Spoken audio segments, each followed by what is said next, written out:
I never thought hiding something from my husband would be the smartest decision of my life. But standing in that courtroom 3 years later, watching him and his mother lose everything they tried to steal from me, I knew my secret had saved me. This is the story of how I protected what was mine, and why sometimes the people closest to you are the ones you need to guard yourself against the most. If you're watching this video, please like, subscribe to the channel, and tell me in the comments where you're watching my story from. I want to know how far it has traveled. 5 years ago, when I was 23, I started working as a marketing coordinator at a tech startup in Seattle. The job was demanding. 12-hour days were normal. Weekends disappeared into project deadlines. But the salary was incredible for someone my age, and I had a plan. While my friends posted vacation photos from Bali and bought expensive clothes, I lived like a college student. I shared a tiny studio with a roommate. I meal prepped chicken and rice every Sunday. I walked everywhere to save on gas. People thought I was boring. My sister called me obsessed. But I had a goal that burned in my chest every single day. I wanted to own property before I turned 30. Not just want it, need it. My mother had spent her entire life renting, moving every few years when landlords raised prices or sold buildings. I watched her pack our lives into boxes over and over, never having a place that was truly ours. I promised myself my life would be different, so I saved 70% of every paycheck. I picked up freelance work on weekends. I said no to everything that cost money. And after 3 years of this discipline, at 26 years old, I had $50,000 in my savings account. It was time. The apartment I found was perfect. A 2-bedroom condo in Capitol Hill with hardwood floors and windows that let in morning sunlight. The building had security, the neighborhood was safe, and I could walk to coffee shops and grocery stores. The price was reasonable because the previous owner needed to sell quickly after a divorce. I made an offer the same day I saw it. 2 weeks later, I signed the papers. The moment that key turned in my lock for the first time, I cried. This was mine. Nobody could raise my rent. Nobody could evict me. I had built something solid in a world that felt unstable.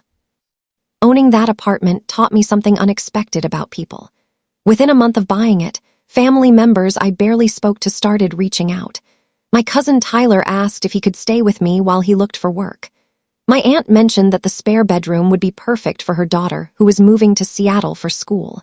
Even my own brother suggested I should rent it out and split the income with him since he helped me move in. Everyone suddenly had opinions about my property and ideas about how I should use it. I said no to all of them, and suddenly I was selfish. Suddenly I was cold. Nobody seemed to remember that I earned this alone. That experience made me cautious. I realized that money and property change how people see you. They stop seeing a person and start seeing an opportunity. So when I met Blake 14 months after buying my apartment, I made a decision. I would not tell him about it. Not right away. Not until I knew exactly who he was. Blake and I met at a friend's barbecue on a summer afternoon. He was tall with dark hair and green eyes that crinkled when he smiled. He worked in real estate sales and talked confidently about market trends and investment opportunities. He was charming. He made me laugh. And when he asked for my number, I gave it to him. Our first few dates were wonderful. Blake took me to nice restaurants and always insisted on paying. He texted me good morning every day and asked about my work projects. He seemed interested in my life, my goals, my thoughts about everything. But there were small things that bothered me. Things I noticed but pushed aside because I wanted this to work. He talked constantly about money he was about to make. Big commissions that were coming. Properties he was about to close. Investment deals that would change everything. But those deals never seemed to happen.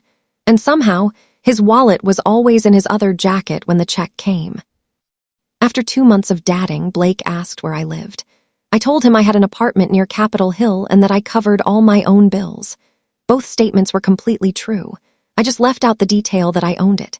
He nodded and said he was renting a place with 2 roommates in Fremont until he saved enough for a down payment. He talked about how hard it was to save money in Seattle, how expensive everything had become. I listened and agreed, but I didn't share my own success story. Something in my gut told me to wait, to watch, to see who Blake really was before showing him what I had built. 3 months into our relationship, Blake introduced me to his mother, Victoria. She insisted we meet at an expensive steakhouse downtown. Victoria arrived wearing a designer suit and enough diamond jewelry to buy a car. Her blonde hair was professionally styled and her nails were perfect. She looked me up and down like I was being inspected for quality. Then the questions started. What was my job title? What was my salary? Did I have student loans? What kind of car did I drive? Did my parents have money? Would I inherit anything? Every question felt like a test I didn't know I was taking. Blake just smiled through it all like this was normal. Victoria made comments throughout dinner that stuck in my mind for weeks. Blake needs a partner who understands financial planning. My son deserves someone who can contribute equally to building a future together. I've raised him to value ambition and success. She said these things while cutting her $60 steak, studying my reactions. I smiled politely and gave vague answers, but inside I was disturbed. This woman was interviewing me for the position of her son's wife, like I was applying for a job. And Blake seemed to think this was perfectly acceptable. He even nodded along when she talked about the importance of combining resources in a serious relationship. Despite these warning signs, I fell in love with Blake. He could be incredibly sweet when we were alone. He surprised me with flowers. He remembered details about my childhood stories. He talked about our future with such certainty that I started believing in it too. After 8 months together, he proposed. We were on a weekend trip to the San Juan Islands, and he got down on one knee at sunset with a ring that probably cost more than he could afford. I said yes because I loved him. Because I wanted to believe we could build something real together, but I still had not told him about owning the apartment. And now, 8 months in, it felt too late to bring it up without causing a huge fight. My best friend Chloe was the only person who knew my full situation. She worked as a family lawyer and had red hair, sharp eyes, and absolutely no tolerance for games. When I told her I was engaged but still hiding the apartment, she stared at me for a full minute. Then she said something I have never forgotten. If you are hiding your biggest asset from the man you are marrying, your instincts are trying to protect you. Listen to them. She was right. Deep down, I knew exactly what I was doing. I was testing Blake. If he loved me for who I was, the apartment would not matter when he found out. If he did not, keeping it secret would protect me. We planned the wedding for 6 months later. I paid for most of it using money I had been saving, but I told Blake my parents contributed significantly. Another lie to add to the foundation of deception I was building. The wedding itself was beautiful. White roses everywhere, a string quartet, a cake that looked like art. Victoria seemed satisfied with how expensive everything looked. Blake's entire family came, and they all seemed impressed by the venue and the open bar. On our wedding night, we returned to the apartment. My apartment. The one Blake still believed was a rental. We were happy. We were in love, and I was still keeping the biggest secret of my life. 2 days after our wedding, everything started unraveling. Blake and I were having breakfast when he said something that made my blood run cold. He was drinking coffee and scrolling through real estate listings on his phone. Without looking up, he said casually, I have been thinking about our finances. We are paying too much rent here. Once we talk to your landlord about buying this place or find something cheaper, we will save so much money. We could flip this apartment for a good profit since the neighborhood has gotten so valuable. I just stared at him. Buying this place? Flipping it? He was making plans for my property without even knowing it was mine. Before I could respond to what Blake had said, my phone rang. It was him calling from work an hour later. I need to tell you something, and I hope you understand. My mom is having some financial trouble. She needs a place to stay temporarily. I told her she could use our spare bedroom for a few weeks until she figures things out. My hands clenched around my phone. Your mom is moving in? When? Blake sounded defensive immediately. She is already on her way. She will be there this afternoon. We have the extra space, and she is my mother. What was I supposed to do? Say no? I wanted to scream that yes, he should have asked me first, but he had already hung up. Victoria arrived with 4 suitcases and a sense of ownership that filled every room. The moment I got home from work, she was rearranging my furniture. She had taken down my artwork and replaced it with ugly prints she brought. My plants were moved to the closet. She had thrown away my favorite throw pillows because they were cheap-looking. When I protested, she waved her hand dismissively. Oh, honey, I am just making this place look more mature. You had it decorated like a college dorm. You should thank me. Blake came home an hour later and acted like everything was normal. When I tried to talk to him privately, he said I was overreacting. "She is helping us. Why are you being so ungrateful?" That night, I lay awake listening to Blake snore while my mind raced. Victoria was sleeping in my spare bedroom. Blake was making plans to sell or buy my apartment, and neither of them had any idea that I actually owned this place. I thought about telling them the truth right then, just waking Blake up and ending this charade. But something stopped me. I wanted to see how far this would go. I wanted to see exactly who I had married. So instead of confessing, I stayed quiet. I watched. I documented. And I waited for them to show me the truth about themselves. I did not have to wait long. The next 2 weeks were psychological torture. Victoria treated my home like it belonged to her. She went through my mail when I was at work. She threw away food I bought because she did not like it. She had friends over for lunch without asking. She criticized everything about me. My clothes, my job, my cooking, even the way I organized the kitchen. And Blake defended her every single time. When I complained that she was going through my personal belongings, he said his mother was just trying to help me get organized. When I said she had no right to throw away my things, he told me I was being dramatic and disrespectful to his mother. But the worst part was the conversations I overheard when they thought I was not home. One afternoon, I left work early with a migraine. I walked into the apartment quietly and heard voices in the kitchen. Victoria and Blake were talking in low tones. I stood in the hallway, hidden from view, and listened to them plot against me. "You need to convince her to move somewhere cheaper," Victoria was saying. "This place probably costs $2,000 a month in rent. If you moved to a smaller apartment, you could save that money. Or better yet, convince the landlord to sell to you below market value since you are already living here. Then you flip it and make a profit." Blake responded, and my heart shattered into pieces. "I am working on it, Mom. She is stubborn about this place, but I will convince her.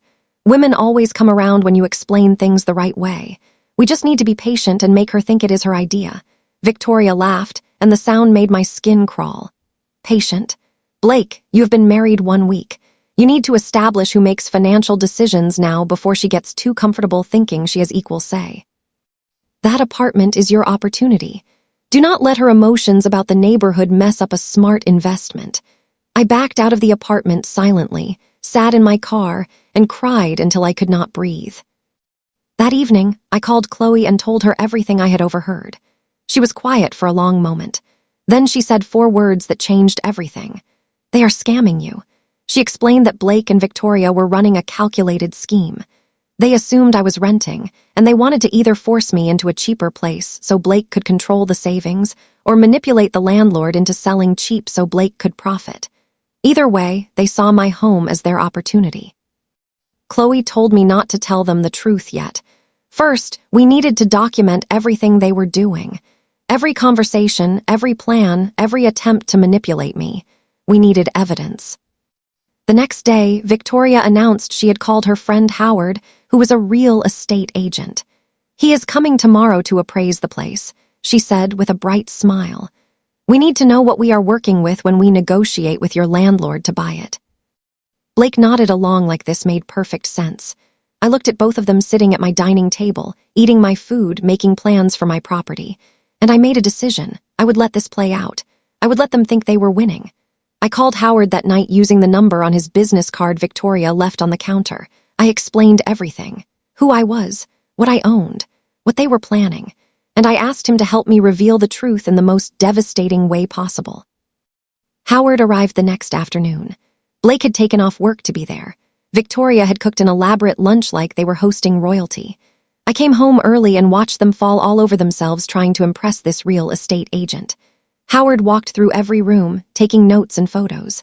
Blake followed him around pointing out features. Victoria talked about potential improvements they could make before flipping it. I sat on the couch, watching this performance, feeling strangely calm.